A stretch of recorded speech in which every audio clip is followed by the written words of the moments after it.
children, and welcome back to the next part of our story, George's Marvellous Medicine.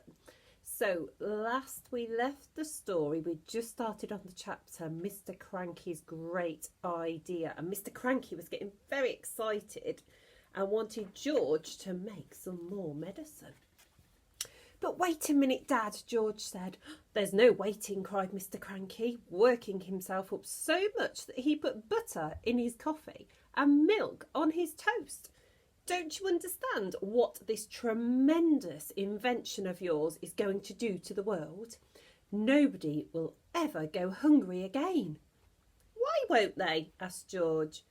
"Because one giant cow will give 50 buckets of milk a day," cried Mr. Cranky, waving his arms.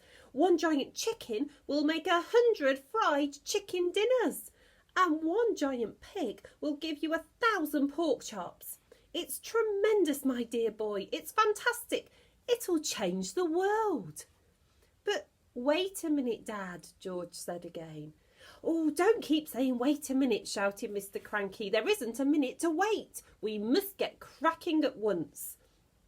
"Do calm down, my dear," Mrs. Cranky said from the other end of the table, "and stop putting marmalade on your cornflakes." "Oh, the heck with my cornflakes," cried Mr. Cranky, leaping up from his chair. "Come on, George, let's get going. And the first thing we'll do is make one more saucepanful as a tester." "But Dad," said little George, "the trouble is—" "There won't be any trouble, my boy," cried Mr. Cranky. "How can there possibly be any trouble? All you've got to do is put the same stuff into the saucepan as you did yesterday. And while you're doing it, I'll write down each and every item, and that's how we'll get the magic recipe." "But Dad," George said, "please listen to me." "Why don't you listen to him?" Mrs. Cranky said. "The boy's trying to tell you something." But Mr. Cranky was too excited to listen to anyone except himself. "And then," he cried, "when the new mixture is ready, we'll test it out on an old hen just to make absolutely sure we've got it right. And after that, we'll shout hooray and build the giant factory."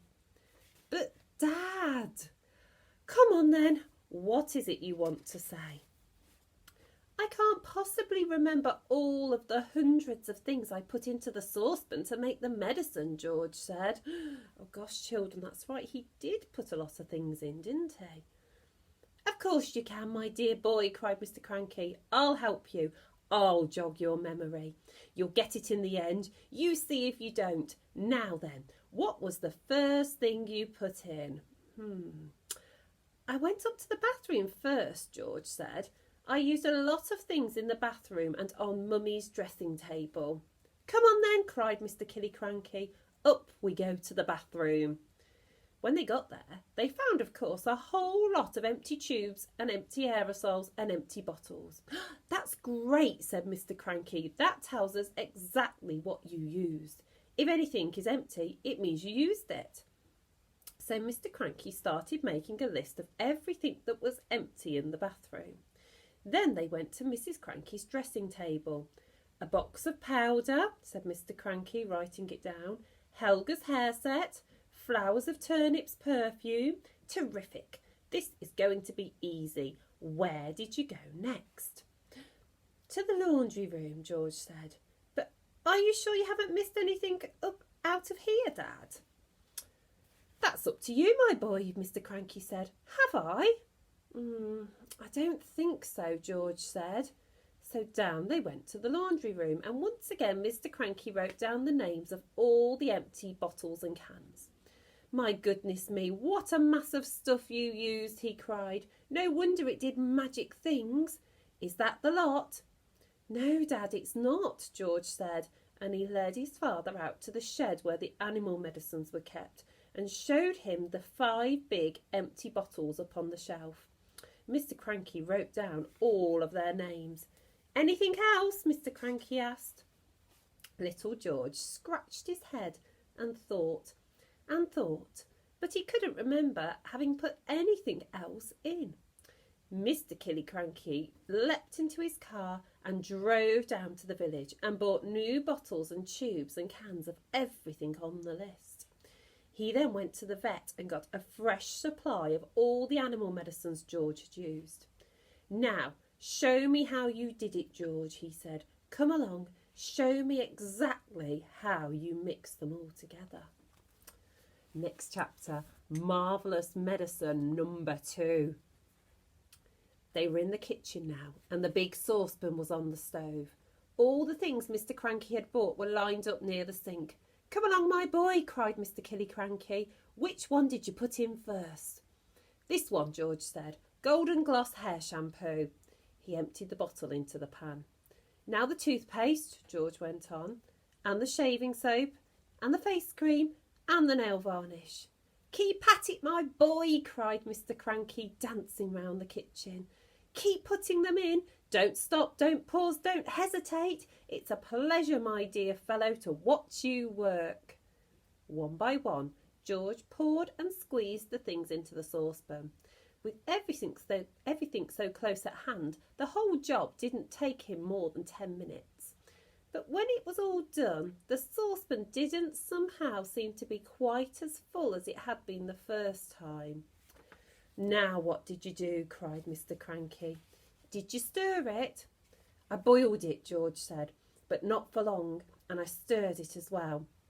So Mr. Cranky lit the gas under the saucepan, and George stirred the mixture with the same long wooden spoon he'd used before. "It's not brown enough," George said.